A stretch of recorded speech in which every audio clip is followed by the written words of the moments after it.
नाजरीन, मीरपुर खास के करीब राठौर सिटी के नाम पर सरकारी जमीन जाली हाउसिंग स्कीम बनाकर शहरियों को बेची जा रही है। मजीद तफसीलात जानते हैं हमारे खुसूसी नुमाइंदे मोहम्मद साले से। जी मोहम्मद साले, ये बताइएगा कि क्या सूरत हाल है और क्यों अब तक लैंड माफिया ये आज़ाद घूम रहा है जबकि ये सरकारी जमीन पे स्कीम बनाई जा रही है।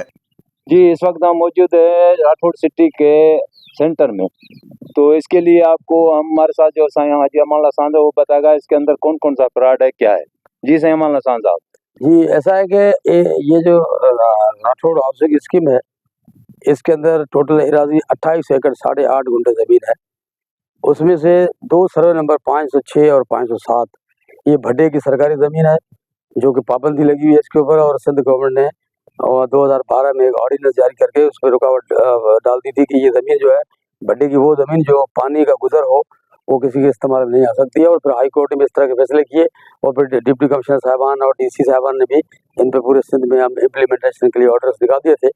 मगर ऐसा हुआ कि इसमें एक कमिश्नर बेपुखार जो मौजूदा बैठे हुए हैं, इनके वक्त में किसी ने एक एप्लीकेशन दी थी कि ये इसमें 2 सर्वे नंबर जो है वो जेली है। कमिश्नर साहब ने लेटर लिखा था इरिगेशन वालों को।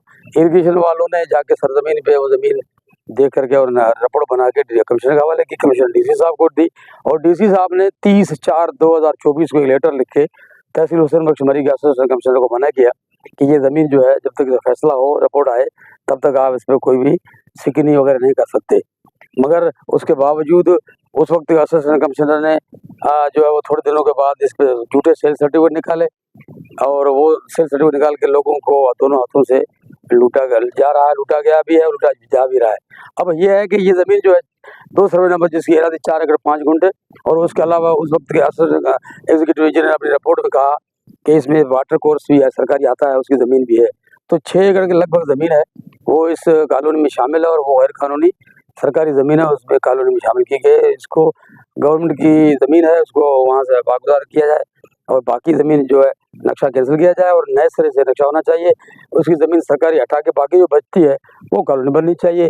ये जो है वो कानून कहता है और जो है कानूनी तौर पे होना चाहिए। ये ज़्यादती है तो लोगों के साथ, गरीब लोगों के साथ दोनों हाथों से लूटा जा रहा है, नहीं लूटना चाहिए। सर, ये जो आप देख रहे हैं कॉलोनी के अंदर कोई चीज नजर नहीं आ रही। टाउन प्लानिंग का एक उसूल होता है 3 साल के अंदर अंदर तरक्याती काम कराने, तो इन्होंने अभी तक तो कोई कुछ भी नहीं किया है। ये तो फ्रॉड नहीं है। जी, ये कॉलोनी में जैसे मुझे पता है कि ये कॉलोनी पहले किसी और नाम से थी, फिर वो चली नहीं, फिर ये राठौर सिटी के नाम से आई, फिर उन्होंने अभी कोई रिसेंटली इनको हाउसिंग टाउन प्लान अप्रूव करवाया है मेरे ख्याल में। मगर ये है तो वैसे पुरानी कानूनी तौर पे तो अभी अप्रूव हुए वो 1.5 साल हो गया होगा मेरे ख्याल में। तो अभी ये कैमरा मैंने देखा है तो ये देखो, ये सारी ये देखेंगे आप, ये कुछ भी नहीं, जंगल है, कुछ नहीं। इतनी सारी बड़ी ज़मीन 28 एकड़ के लगभग ज़मीन है, उसमें ये 6 एकड़ ज़मीन तो खैर गैर कानूनी है, बाकी ज़मीन जो है वो तो खातों की है। और उस ज़मीन में अंदर भी कोई तरक्याती काम नहीं है। लोगों को सिर्फ पैसे लेने का मसला है। पता नहीं कितना भारी कीमत में प्लाट दिए जा रहे हैं और लोगों के साथ ज़्यादती की जा रही है।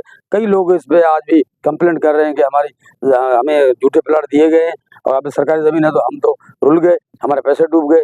लिहाजा इस कॉलोनी को बैन किया जाए फिलहाल, और ये फैसला होने के बाद कॉलोनी को चलाया जाए। बहुत शुक्रिया मोहम्मद साले, आपने हमें तफसीलात से आगाह किया।